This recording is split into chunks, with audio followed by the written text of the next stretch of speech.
All right, good evening, everyone. Today we would be discussing the concept of the rule of France by a political body called the Directory. And I'm hoping that you have been revising at home. If not, please do. In any case, I would be giving a very quick recap of the chain of events that have led up to this point of time, just for a quick recollection of sorts. Right, we are starting with the point where France is a monarchy under Louis XVI. Things are problematic. Right, the French Revolution, as in the actual events of the revolution, happen. The aftermath is that it becomes a constitutional monarchy. Right, it further leads to the complete abolishment of the monarchy, and France is declared a republic, right? Pretty logical. And once that happens, things start really getting really messy, and it eventually leads with the death of Louis XVI. He is guillotined to death, so is his wife, Marie Antoinette. And then you see the rise of the middle class, right? And the more politically conscious citizens of the country. Political clubs have started to be formed, and of course, the most famous is the Jacobin Club under Robespierre. Maximilian Robespierre is the new face of power in France. He establishes the government, and he's really tyrannical. He's really brutal, right? Which eventually leads to his fall, right? And subsequently his death by the guillotine once again. And now we have reached a point wherein the Jacobin government has also fallen in France, right? So there is a whole lot of turmoil. There are a whole lot of problems that are plaguing the French society, politically at least, right? There is no peace, there is no quiet, there is no harmony, right? So now again, I think it becomes fairly obvious to state that the fall of the Jacobin government has led to chaos and mayhem in France. There's complete anarchy basically, right? And in the midst of all this confusion and anarchy, what is happening is that once again, the more prosperous sections, the more wealthier sections of the middle class, right? Your again the same typical, the lawyers, your engineers, right? The doctors, so on and so forth, right? Merchants, bankers, right? They are middle class, but they're the more wealthier and prosperous with sections of the middle class.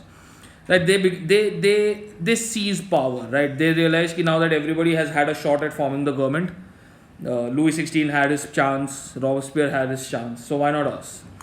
Right? So they seize power, and the moment they seize power, what these guys do is they draft a new constitution again. So please be very mindful of these details because you might get confused. There is already a constitution of 1791, and then you have this constitution, and actually the change of constitution in France happened thrice.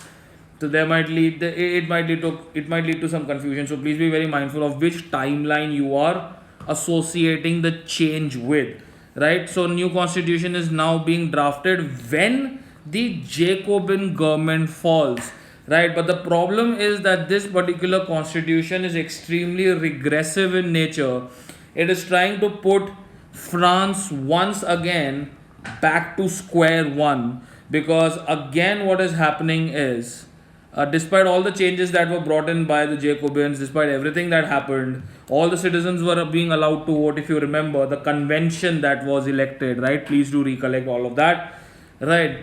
Now, citizens once again without property, a typical, and those who never paid taxes or who could not pay taxes, we are talking about the more vulnerable sections of the French society.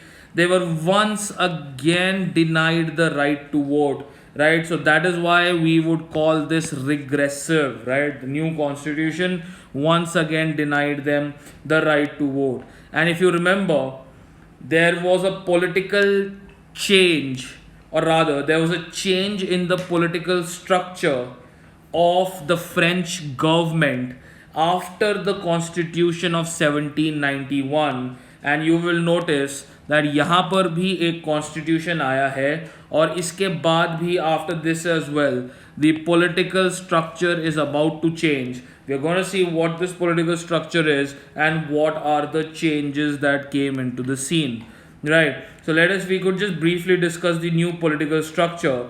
See, you need to understand, okay, any government, all right, any nation, any state, whatever, right? They have this is grade 6 political science, so please be mindful. Please recollect these concepts if you can. I'll just briefly explain them once again. Usually, any political structure has three organs, right?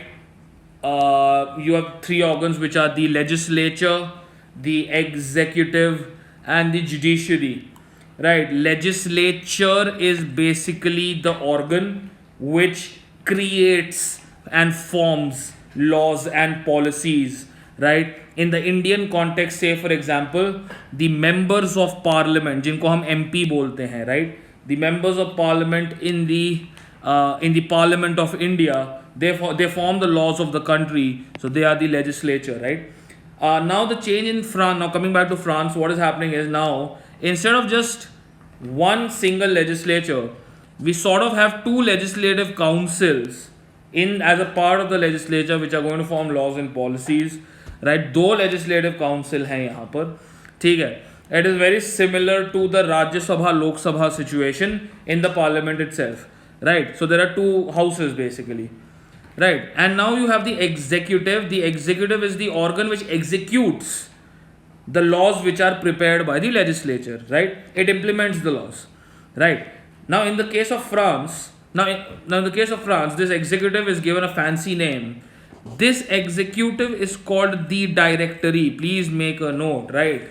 The executive is called the directory, and it is a body, it is a political body which comprises of 5 members.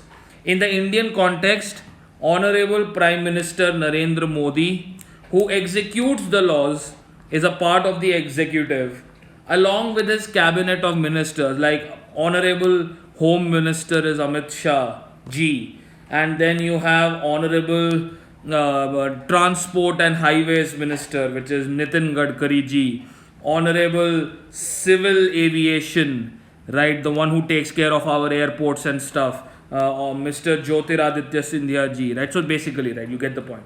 Cabinet of Ministers. So they are the executive, right? Over here, this executive is comprising of 5 members. Now this 5 members bit is slightly important, because you need to understand the reason कि क्यों 5 लोग, why 5 people, right? There could have been one also. There could have been a single guy as well.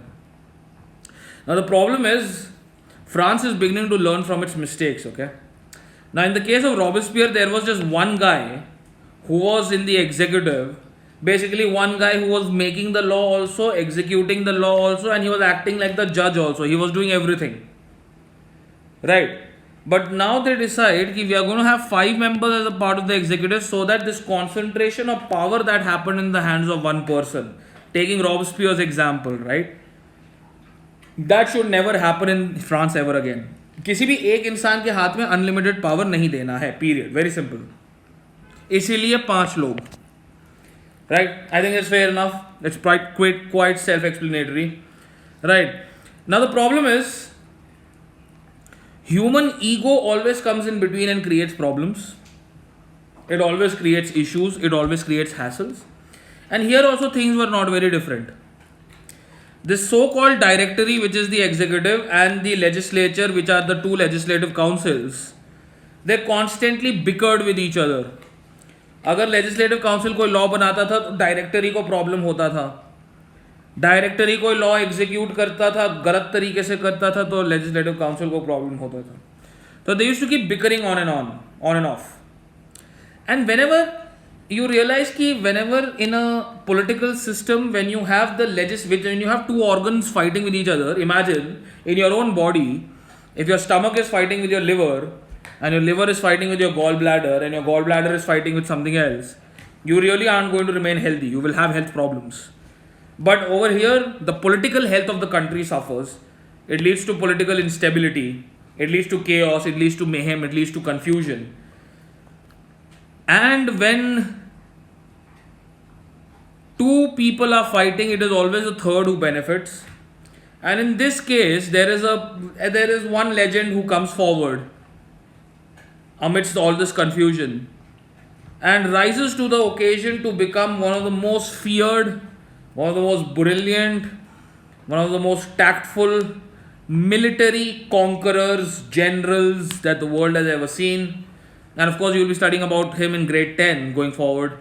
And he is Napoleon Bonaparte. Right? Napoleon Bonaparte, we are not going to be dealing with in detail in grade 9. We will deal with him later in grade 10. But for now, you need to understand that Napoleon Bonaparte came out of this result of the confusion during the rule by the Directory. It could be asked, it could be quizzed. So you need to understand the story, right? I hope it is clear. It was a pretty easy story to understand, right? In case of any queries or confusion, do reach out. Thank you and have a good day. Bye bye.